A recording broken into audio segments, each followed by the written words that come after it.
ধ্রুব রাঠি যে content creator শুধু ইন্ডিয়াতেই নয় বাংলাদেশেরই অনেকজনের ফেভারিট, সেই ধ্রুব রাঠিকে নিয়ে এখন হচ্ছে সমালোচনা।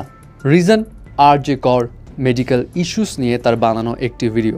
ধ্রুব রাঠি কেন এই বিষয়ে চুপ ছিল এটা নিয়ে অনেকের কমপ্লেন ছিল এবং অবশ্যই সে সোশ্যাল মিডিয়াতে খুব সংক্ষেপে এই আরজে কর মেডিকেল ইস্যুস নিয়ে একটা ভিডিও বানায়, যেই ভিডিওটার পর সমালোচনার তীর ছুড়া হয় তার দিকে।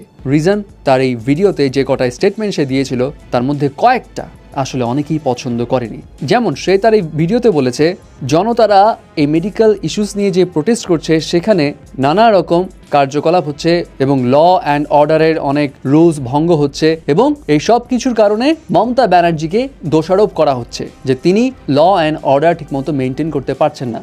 कौन ये लोग थे, किस पार्टी से एफिलिएटेड थे, कोई नहीं जानता अभी, लेकिन वेस्ट बंगाल की चीफ मिनिस्टर ममता बनर्जी पर ब्लेम डाला जा रहा है इस रिपीटेड लॉ एंड ऑर्डर के फेलियर के चलते। এবং অনেকে এই বিষয়টা মনে করছে ধ্রুব রাঠি এখানে মমতা ব্যানার্জিকে সাপোর্ট করে কথা বলেছে। তিনি বলতে চেয়েছেন মমতা ব্যানার্জির আসলে দোষ নেই, মমতা ব্যানার্জিকে দোষারোপ করা হচ্ছে, বাট তার দোষ ওরকম নেই। এবং অনেকের এই পয়েন্টে যুক্তি হচ্ছে একটা রাজ্যে বা একটা দেশে যদি ল অ্যান্ড অর্ডারের ভঙ্গ হয় তাহলে এটার দায়ভার কাকে নিতে হবে?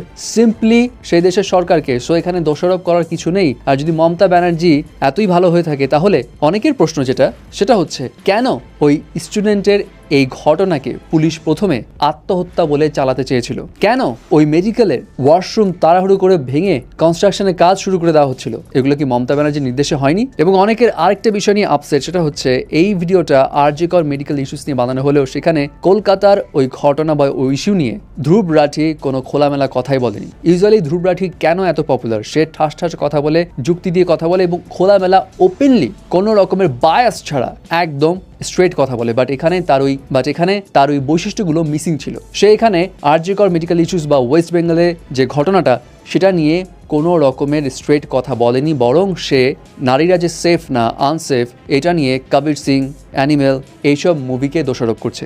মানে সে অ্যাকচুয়ালি বোঝাতে চাচ্ছে যে জিনিসটা হচ্ছে নারীরা যে এখন আনসেফ এর পিছিয়ে রিজন সবাই নারীদেরকে নিয়ে জোক মারে, যেটা নর্মালাইজ করা হচ্ছে। নারীদেরকে অপমান অপদস্থ করে সিনেমা বানানো হয়, যেটা নর্মালাইজ করা হচ্ছে। এগুলোর কারণে অনেকের মেন্টালিটিটা চেঞ্জ হচ্ছে, যার কারণেই নারীদের সঙ্গে এত অপ্রত্যাশিত ঘটনা ঘটছে, যেটা একটা ভ্যালিড পয়েন্ট। বাট ওই আফসোসের জায়গা ওইখানে যে ওয়েস্ট বেঙ্গল নিয়ে কেন সে খোলামেলা কথা বললো না? সে কি বায়াসড হয়ে গেল মমতা ব্যানার্জির প্রতি? যাই হোক, সমালোচনার বাইরেও অনেকেই বলছে যে ধ্রুব রাঠি এটা নিয়ে অ্যাকচুয়ালি সমালোচনা করার কিছু নেই, কারণ ধ্রুব রাঠি এখানে কোনো পলিটিক্যাল দল এইসব বিষয় টানতেই চায়নি। সে সিম্পলি বোঝাতে চেয়েছে মেইন ইস্যুসগুলো কি, কোর পয়েন্টগুলো কি, দ্যাটস ইট। যাই হোক, যদি আপনি ধ্রুব রাঠির ওই ভিডিওটা দেখে থাকেন তাহলে আপনার কি অপিনিয়ন সেটাও আপনি জানিয়ে দিন।